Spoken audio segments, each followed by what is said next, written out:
बच्चों अगला chapter start करेंगे अब हम इलेक्ट्रोमैग्नेटिक इंडक्शन। बेसिकली इस चैप्टर में हमें ये पढ़ना है कि हम एक मैग्नेटिक फील्ड को चेंज करके इलेक्ट्रिक फील्ड या फिर पोटेंशियल डिफरेंस या फिर करंट प्रोड्यूस कर सकते हैं। ठीक है, मतलब अगर हम कभी भी मैग्नेटिक फील्ड में बदलाव लाते हैं तो इलेक्ट्रिक फील्ड प्रोड्यूस होगी और electric field in turn potential difference create करेगी और उस पोटेंशियल डिफरेंस की वजह से अगर सर्किट कंप्लीट है तो करंट आ सकता है, उसको हम इंड्यूस्ड करंट बोलेंगे। इस चैप्टर में हमें इतनी सी बात पढ़नी है, ठीक है ना। देखते हैं, इसमें पहला टॉपिक आ रहा था बच्चों हमारा मैग्नेटिक फ्लक्स। तो देखो बच्चों, वैसे तो अर्थ मैग्नेटिज्म एंड मैटर चैप्टर में पढ़ा है हमने कि गॉस लॉ इन मैग्नेटिज्म होता है। क्या होता है Gauss law in magnetism? Surface integral of B dot D S. लेकिन अगर सरफेस को क्लोज कर दोगे तो वो जीरो आ जाएगा। Surface integral of B dot D S over a close surface will be zero, क्योंकि ये क्लोज सरफेस में अगर आप किसी मैग्नेट को रखोगे तो उसके अंदर नॉर्थ पोल के साथ साथ साउथ पोल भी आ जाएगा। नॉर्थ पोल से जितनी मैग्नेटिक फील्ड लाइंस बाहर निकलेंगी साउथ पोल में उतनी ही तो एंटर भी करेंगी, तो net flux will be zero, है ना। लेकिन अभी हम क्या बात करेंगे? अभी हम क्लोज सरफेस की बात नहीं करेंगे मैग्नेटिक फ्लक्स में। अगर हम क्लोज सरफेस की बात नहीं करेंगे तो देखो क्या होगा फिर। मान लो कि हमने ऐसे एक सरफेस बना दिया, ठीक है। इस सरफेस से मैग्नेटिक फील्ड लाइंस जा रही हैं बेटा, मैग्नेटिक फील्ड लाइंस, तो बेटा फ्लक्स तो जीरो नहीं है क्योंकि क्लोज सरफेस तो है नहीं, राइट। ओके, अभी फ्लक्स का फॉर्मूला होता है, मैग्नेटिक फ्लक्स का फॉर्मूला, क्योंकि मैंने मैग्नेटिक बोला है इसलिए मैं फाई बी लिख देता हूं, बी डॉट एरिया। चलो मैग्नेटिक फील्ड इंटेंसिटी तो अपने आप में एक वेक्टर क्वांटिटी है, लेकिन area is mathematically a scalar. Physics में in order to explain some physical quantities we treat area as a vector, ठीक है। तो एरिया को अगर वेक्टर बनाना है तो हम क्या करते हैं, जो भी ये लूप है उसके एरिया के मैग्नीट्यूड को एक suitable unit vector which is perpendicular to the plane उससे मल्टीप्लाई कर देते हैं, ठीक है। एरिया इन वेक्टर फॉर्म बन जाता है magnitude of area multiplied by N cap, this angle is theta, right बेटा।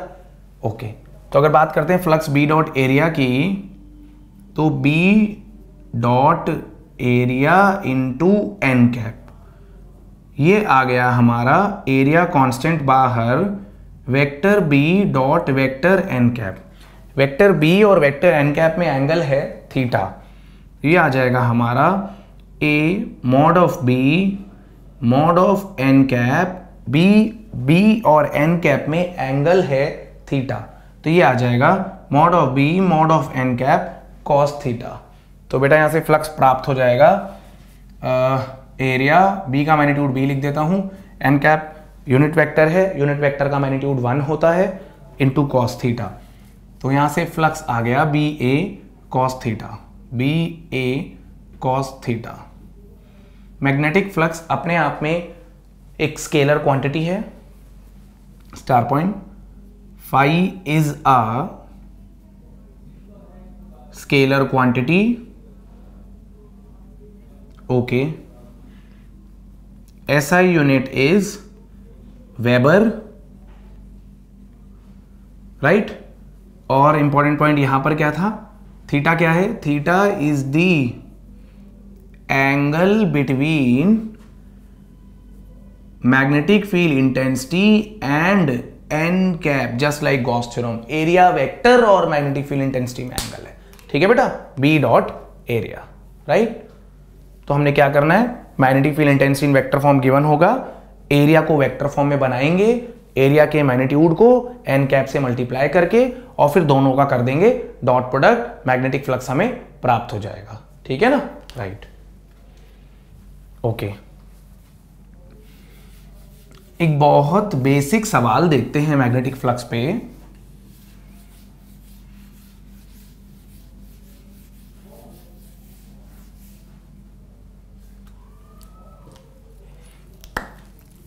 क्वेश्चन ये है X axis, Y axis, Z axis, ठीक है, X axis, Y axis and Z axis, right.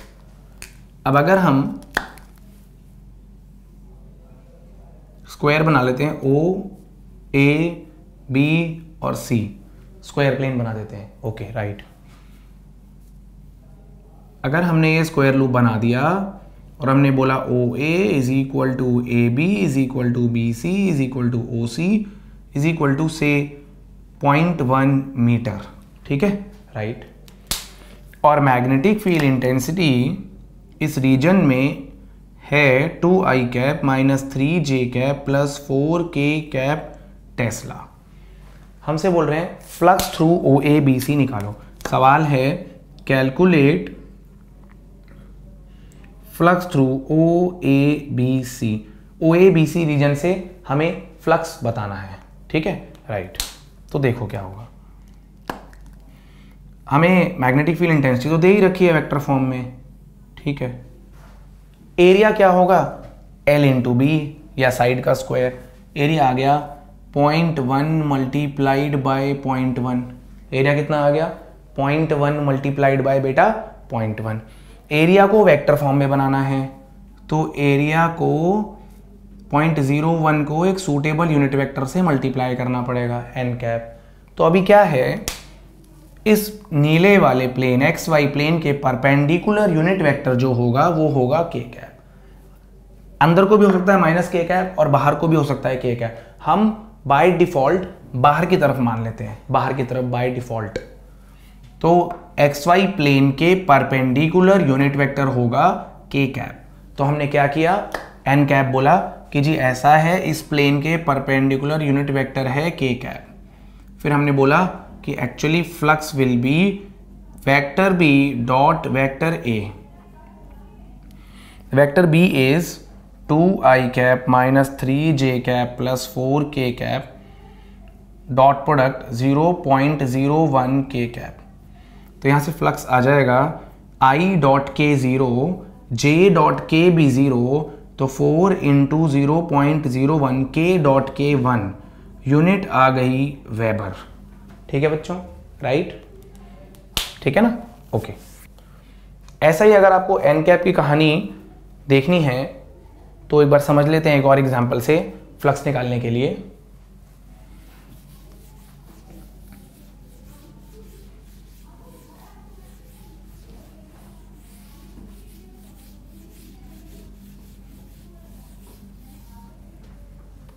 देखो बच्चों, दूसरा सवाल क्या है, यहां पर हमने एक क्यूब बना लिया,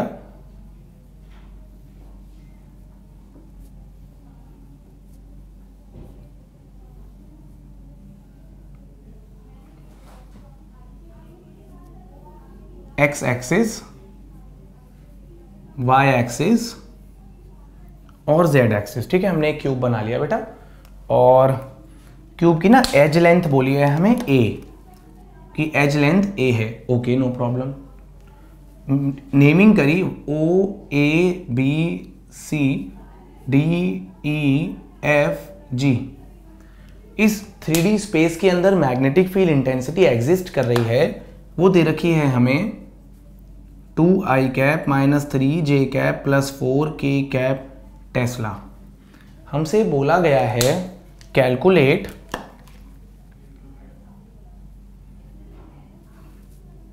ODEA या OAED से फ्लक्स। Calculate phi through flux through, पहला पार्ट OAED, OAED, ठीक है, फ्लक्स थ्रू OAED राइट। एक हमसे बोला गया इस वाले प्लेन से फ्लक्स निकाल दो, DEFG, ठीक है, DEFG से फ्लक्स निकाल दो राइट। फिर हमसे कह रहे हैं आप चाहो तो सामने वाले से भी फ्लक्स निकाल ही दो, AEFB से, AEFB से फ्लक्स निकाल दो। इन 3 सरफेसेस से, बाकी 3 से भी निकल ही आएगा, है ना बेटा। अभी सिंपल कहानी ये है कि मैग्नेटिक फील्ड इंटेंसिटी तो दे ही रखी है राइट। ठीक है, और एरिया भी निकल आएगा साइड इंटू साइड, एक फेस का एरिया। बस खेल सिर्फ एन कैप का है। ओके, पहला पार्ट देखते हैं। पहले पार्ट में हमें ओ ए डी से फ्लक्स निकालना है। उसका एरिया होगा साइड स्क्वायर। एन कैप क्या होगा, देखो कौन सा प्लेन है बेटा, प्लेन है वाई जेड प्लेन। ओ देखो ध्यान से देखो, ओ ए ई डी ये वाला प्लेन है, ये वाला प्लेन, ठीक है। और ये वाले प्लेन के बाहर ये सरफेस है, यहां जहां मैं हूं, तो क्या होगा, इधर को होगा एन कैप, ठीक है। एन कैप किधर को हो गया, इस प्लेन के लिए एन कैप हो गया इधर को, ये इधर को, और एन कैप हो गया हमारा नेगेटिव आई कैप, राइट बेटा। ओके, तो एरिया वेक्टर आ गया आपका, ए वेक्टर आ गया माइनस आई कैप। तो यहां से फ्लक्स हो जाएगा हमारा vector B dot vector A. Vector B क्या है, 2i cap minus 3j cap plus 4k cap dot product minus a square I cap. यह आ जाएगा i डॉट i1, तो माइनस 2a स्क्वायर वेबर, है ना बच्चों, राइट, बिल्कुल सही। अभी देखते हैं DEFG से flux through DEFG। Okay, area क्या आएगा, साइड का स्क्वायर। तो DEFG के परपेंडिकुलर ऐसे वेक्टर हो गया, DEFG के परपेंडिकुलर ऐसे वेक्टर हो गया। कौन सा प्लेन है, XZ प्लेन, है ना, प्लेन है XZ प्लेन। इसके परपेंडिकुलर यूनिट वेक्टर हो गया J कैप, y एक्सिस के अलोंग J कैप, है ना, तो ये हो गया J कैप, राइट। अच्छा, मैग्नेटिक फील्ड इंटेंसिटी तो दे ही रखी है, तो फ्लक्स निकाल लेते हैं। Vector B dot vector A, 2i cap minus 3j cap plus 4k cap dot product a square j cap.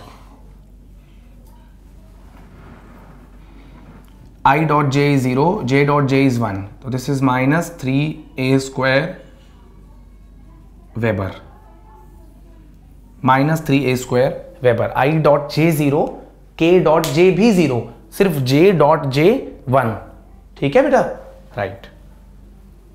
Third part कर लेते हैं। AEFB से फ्लक्स निकालना है, ठीक, देख लेते हैं AEFB से फ्लक्स। तब तक मैं फॉर्मूला रब कर देता हूं, राइट। तो भाई मैग्नेटिक फील्ड इंटेंसिटी तो दे ही रखी है, ये रही magnetic field intensity B vector, that is 2i cap minus 3j cap plus 4k cap. बेटा एरिया इन वेक्टर फॉर्म क्या होगा, a स्क्वायर। प्लेन कौन सा है, XY प्लेन के पैरेलल प्लेन है, तो उसके बाहर होगा k कैप। देखो प्लेन ये वाला है, XY प्लेन के पैरेलल, x और y, तो ये वाला OCGD प्लेन XY प्लेन है, और ये इसके पैरेलल प्लेन है।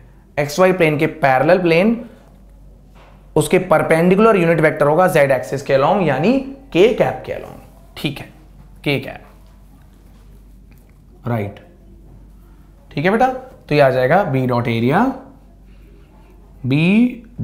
एरिया, और ये हो जाएगा हमारा 2i cap minus 3j cap plus 4k cap dot a square into k cap. ये आ जाएगा हमारा i dot k 0, j dot k भी 0, k dot k 1, 4a square weber, ठीक है। हमने तीनों फेसेस से फ्लक्स निकाल लिया, और 3 फेसेस से भी निकालना हो तो निकल सकता है, कोई इशू नहीं है। बस खेल एन कैप का है, मेरा एम सिर्फ इस क्वेश्चन में आपको एन कैप निकालना सिखाना था, ठीक है ना, राइट। आप नोट कर लीजिए इसे।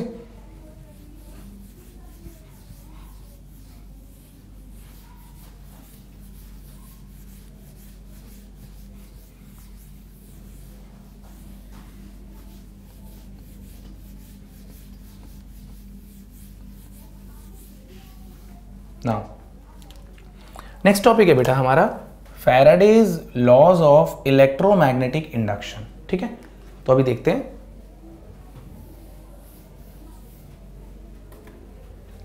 अगला टॉपिक है बच्चों हमारा Faraday's laws of electromagnetic induction. Faraday ने अपने कुछ एक्सपेरिमेंट परफॉर्म करके हमें 2 बेसिक सी लॉज दी, जो कि अब बहुत काम आ रही हैं हमारे, ठीक है, राइट। देखते हैं क्या है।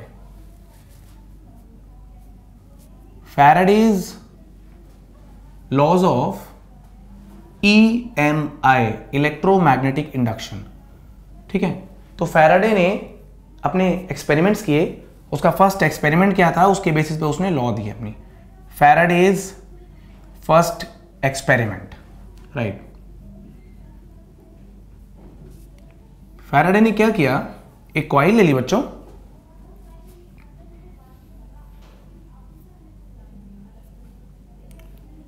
एक कॉइल ले ली, उसे कनेक्ट कर दिया गैल्वेनोमीटर, ओके, गैल्वेनोमीटर। एक मैग्नेट लिया उसने और फिर वो मैग्नेट के नॉर्थ पोल को पास में लेके आया कॉइल के। जब वो नॉर्थ पोल को पास में लेके आया तब उसने देखा कि गैल्वेनोमीटर ने कोई एक डायरेक्शन में डिफ्लेक्शन दिखाई। मान लो कि गैल्वेनोमीटर ने राइट में डिफ्लेक्शन दिखाई, गैल्वेनोमीटर ने राइट में डिफ्लेक्शन दिखाई, galvanometer shows deflection in right direction, ठीक है। नॉर्थ पोल मैग्नेट का पास लाए, गैल्वेनोमीटर राइट को डिफ्लेक्ट हो गया, ओके। ऐसा ही उसने क्या किया, एक और केस किया कि उसी कॉइल के, जो गैल्वेनोमीटर से कनेक्टेड कॉइल थी, उसी कॉइल के पास में एक वो करंट कैरिंग कॉइल ले आया। हाँ, बट करंट कैरिंग कॉइल के बारे में एक इंपॉर्टेंट बात थी कि वो यहां से देखने पे एंटी क्लॉकवाइज यानी नॉर्थ पोल दिख रही थी, ठीक है ना, मतलब ऐसे दिख रही थी, यहां से देखने पे एंटी क्लॉकवाइज दिख रही थी। तो मतलब ये कॉइल भी अपने आप में एक तरह से नॉर्थ पोल की तरह बिहेव कर रही थी। हम पिछले चैप्टर में पढ़ चुके हैं ये बात, मैग्नेटिक इफेक्ट्स ऑफ करंट में, कि अगर कहीं से देखने पे करंट एंटी क्लॉकवाइज होता है तो इसका मतलब वो पार्ट, वो कॉइल नॉर्थ पोल की तरह बिहेव करती है उस साइड से, ठीक है। इस साइड से देखने पे अगर ये एंटी क्लॉकवाइज है यानी ये वाली साइड नॉर्थ पोल है, पीछे वाली साइड साउथ पोल की तरह बिहेव करेगी, ठीक है। यहां भी उसने क्या किया, वो करंट कैरिंग कॉइल को पास ले गया, किसके, कॉइल अटैच टू गैल्वेनोमीटर, उसके। फिर से गैल्वेनोमीटर ने डिफ्लेक्शन दिखाया, मान लो राइट की तरफ ही, ठीक है, गैल्वेनोमीटर शोज डिफ्लेक्शन, ठीक है। फिर उसने क्या किया, उसने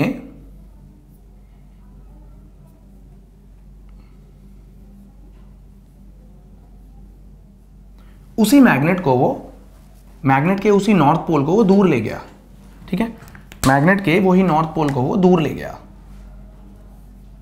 तो दूर ले जाने से उसने कहा कि गैल्वेनोमीटर ने, या उसने देखा कि गैल्वेनोमीटर ने ऑपोजिट डिफ्लेक्शन दिखाई। अगर पहले को राइट दिखा रही थी तो बाद में लेफ्ट, अगर पहले लेफ्ट तो बाद में राइट, ऑपोजिट डिफ्लेक्शन, राइट। तो मैग्नेट को दूर ले जाने से galvanometer shows deflection in opposite direction, ठीक है। तो यहां पर क्या हुआ, galvanometer shows deflection in opposite direction, ठीक है बेटा, गैल्वेनोमीटर ने ऑपोजिट डायरेक्शन में डिफ्लेक्शन दिखाई, ऐसा फैराडे ने ऑब्जर्व किया, right. Same game current carrying coil के साथ भी यही था।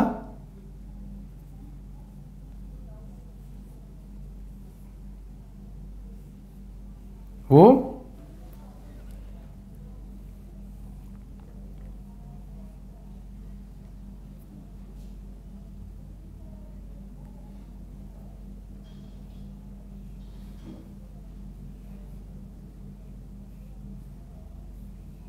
North pole of the magnet को, या जो करंट कैरिंग कॉइल जो कि इधर से देखने पे नॉर्थ पोल की तरह बिहेव कर रही थी, उसे दूर ले गया। तो फिर से galvanometer shows deflection in opposite direction, जो इसमें दिखाई थी उसके ऑपोजिट, राइट। ये वाली और ये वाली सेम, ठीक है, राइट। फिर से यही केस हुआ, गैल्वेनोमीटर ने लेफ्ट को डिफ्लेक्शन दिखाई, अगर पहले वाले में राइट दिखाई थी तो इस वाले में लेफ्ट दिखाई, ठीक है। इन दो सिंपल एक्सपेरिमेंट्स के बेसिस पे फैराडे ने अपनी पहली law they the, Faraday's first law of electromagnetic induction. तो उसने क्या बोला, एक बार देखते हैं। सिंपल था बेटा, नॉर्थ पोल को पास लाया, गैल्वेनोमीटर ने डिफ्लेक्शन दिखाई, नॉर्थ पोल को दूर ले गया, गैल्वेनोमीटर ने ऑपोजिट डिफ्लेक्शन दिखाई, ठीक है। एक कॉइल जो इस साइड से नॉर्थ पोल बन रही थी, एंटी क्लॉकवाइज करंट था, उसे पास ले गया तो गैल्वानोमीटर ने डिफ्लेक्शन दिखाई, उसे दूर ले गया तो गैल्वानोमीटर ने ऑपोजिट साइड में डिफ्लेक्शन दिखाई। ठीक है, राइट।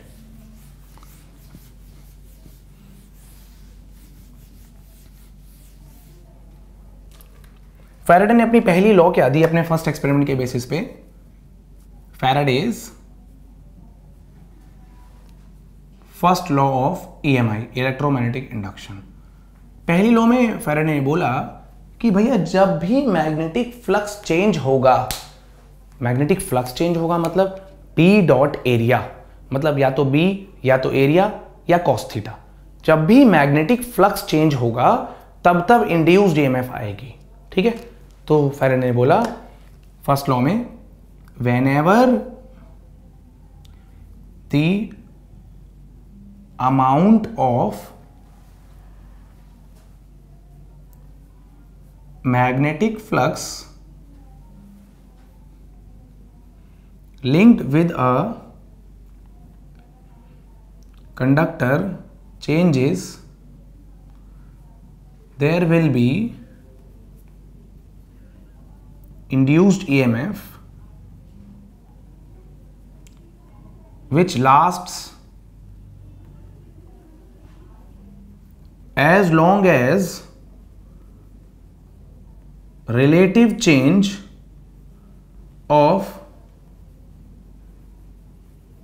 magnetic flux continues। ठीक है, तो उसने बोला जब भी मैग्नेटिक फ्लक्स किसी भी कंडक्टर से लिंक्ड चेंज होगा तब इंड्यूस्ड EMF आएगी, और वो जब तक आएगी जब तक मैग्नेटिक फ्लक्स चेंज होता रहेगा, जब तक मैग्नेटिक फ्लक्स चेंज होता रहेगा। तो क्या बोला सुनो, सिंपल शब्दों में मैं आपको समझाऊं अगर, तो मान लो ये कॉइल अटैच टू गैल्वानोमीटर थी,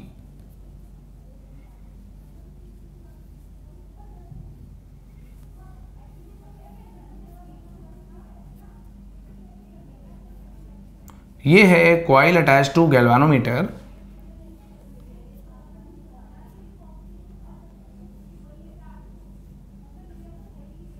ठीक है।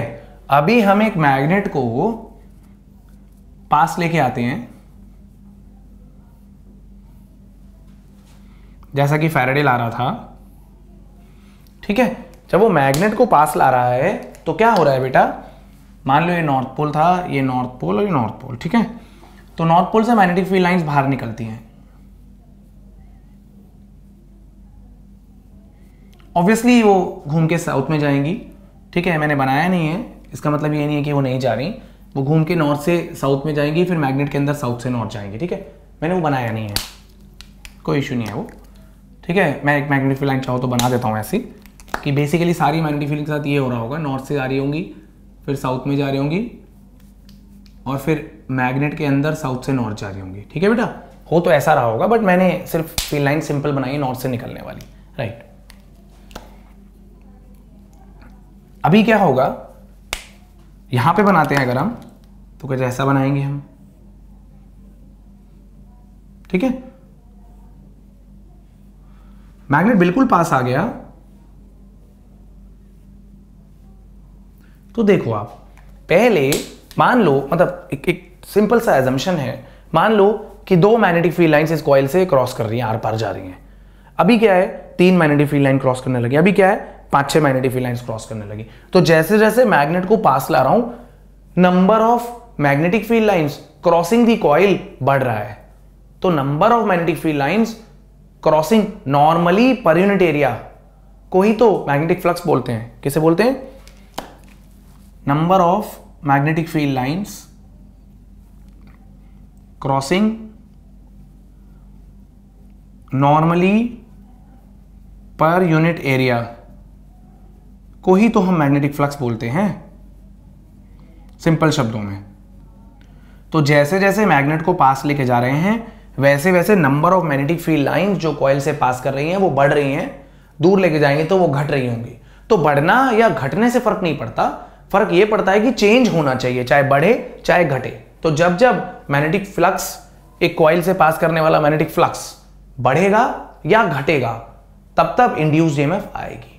ठीक है, तो उसने बोला whenever the amount of magnetic flux linked with the conductor changes there will be induced EMF, और जब तक आती रहेगी जब तक चेंज ऑफ मैग्नेटिक फ्लक्स चलता रहेगा।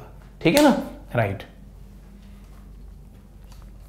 ठीक है, अगर आप मैग्नेट को कॉइल के पास लेके जा रहे हो तो अगर पास लेके जा रहे हो गैल्वानोमीटर डिफ्लेक्शन दिखाएगा, क्योंकि जब आप पास लेके जा रहे हो तो मैग्नेटिक फ्लक्स बढ़ रहा होगा, जब आप मैग्नेट को दूर लेके जा रहे हो तो मैग्नेटिक फ्लक्स घट रहा होगा, गैल्वानोमीटर ऑपोजिट डिफ्लेक्शन दिखा रहा होगा। लेकिन आपने मैग्नेट को अगर रोक दिया, चाहे पास ले जाके चाहे दूर ले जाके, तब फ्लक्स चेंज नहीं होगा, तो चेंज नहीं होगा तो इंड्यूस्ड ईएमएफ नहीं आएगी।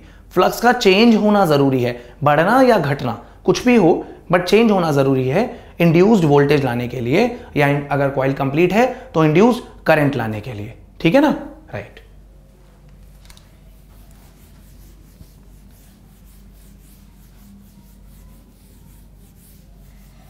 फॉर एग्जाम्पल, जैसे कि अगर मैं आपको एक बात बोलूं बहुत सिंपल कि भैया एक कॉइल है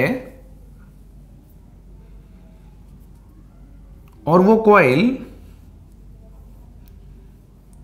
गैल्वेनोमीटर से अटैच्ड है, हम कॉइल को 5 मीटर पर सेकंड से लेके जा रहे हैं और साथ में एक मैग्नेट के नॉर्थ पोल को भी 5 मीटर पर सेकंड से लेके जा रहे हैं, तो क्या गैल्वेनोमीटर कोई डिफ्लेक्शन दिखाएगा?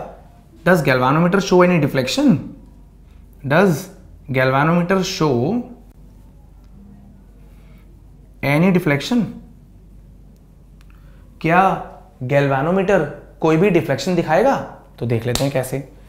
तो भैया मुद्दा अब ये है कि चलो नॉर्थ से फील्ड लाइंस निकल रही होंगी, तो क्या दोनों एक कॉइल और मैग्नेट के बीच में क्या डिस्टेंस बदल रहा है?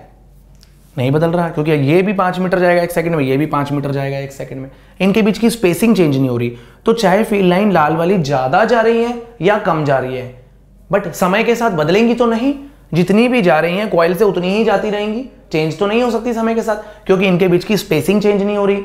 स्पेसिंग चेंज होती तो मैग्नेटिक फील्ड चेंज होती 1/r³ के हिसाब से, छोटे बार मैग्नेट के लिए हमने पढ़ा है ये। ठीक है, तो हम बोलेंगे, अगर टेक्निकल शब्दों में बोलना है तो हम बोलेंगे, सिंपल शब्दों में बोलेंगे कि no galvanometer will not show any deflection because number of magnetic field lines crossing the coil do not change और phi does not change, flux does not change। Mechanics में देखेंगे तो हम बोलेंगे भाई रिलेटिव वेलोसिटी 0 है, तो फिर इनके बीच का सेपरेशन ना घट रहा होगा ना बढ़ रहा होगा, रिलेटिव वेलोसिटी 0 है। ठीक है, तो यहां पर क्या है, 5 और 5 सेम डायरेक्शन में है, तो सेम डायरेक्शन में वेलोसिटी सब्ट्रैक्ट हो जाती है। ये भी 5 मीटर जाएगा 1 सेकंड में, तो ये भी 5 ही मीटर जाएगा 1 सेकंड में, तो रिलेटिव वेलोसिटी 0 होने की वजह से मैग्नेटिक फ्लक्स या फील्ड लाइन जो क्रॉस कर रही है कॉइल को वो चेंज नहीं होगी, तो गैल्वेनोमीटर कोई भी डिफ्लेक्शन नहीं दिखाएगा। ठीक है ना बेटा, राइट।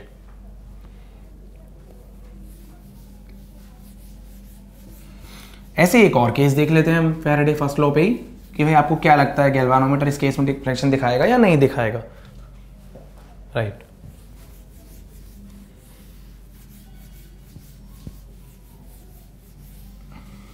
देखो भाई, मान लो कि एक कॉइल है,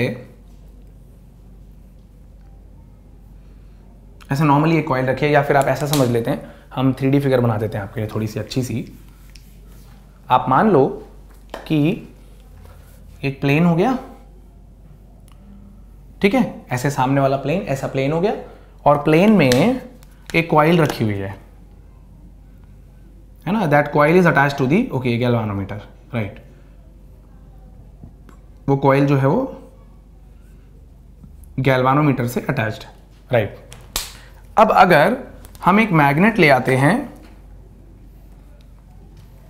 मैग्नेट का नॉर्थ पोल और साउथ पोल, और बेटा अगर हम मैग्नेट को ऐसे घुमा देते हैं, ठीक है, मैग्नेट को ऐसे घुमा देते हैं, तो ऐसे घुमाने से will galvanometer show any deflection, या does galvanometer show any deflection, क्या गैल्वेनोमीटर कोई डिफ्लेक्शन दिखाएगा?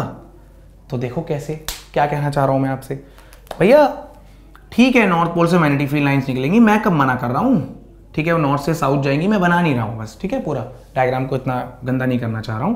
तो जब आप मैग्नेट को ऐसे घुमाते हो ऐसे, तो भाई जितनी फील्ड लाइन निकल रही होंगी कॉइल से, जो मैग्नेट से और जो कॉइल से पास कर रही होंगी वो उतनी ही रहेंगी। सपोज करो मेरे हाथ में एक पाइप है जिससे पानी निकल रहा है, तो अगर मैं पाइप को ऐसे घुमाऊंगा तो निकलने वाला पानी तो सेम ही रहेगा ना, राइट। तो हम फिर यहां बोलेंगे कि as number of magnetic field lines crossing the coil do not change, or we can say phi remains constant, so galvanometer will not show any deflection, galvanometer कोई भी डिफ्लेक्शन नहीं दिखाएगा बेटा, क्योंकि जितनी फील्ड लाइन क्रॉस कर रही होंगी लगातार उतनी ही क्रॉस करती रहेंगी।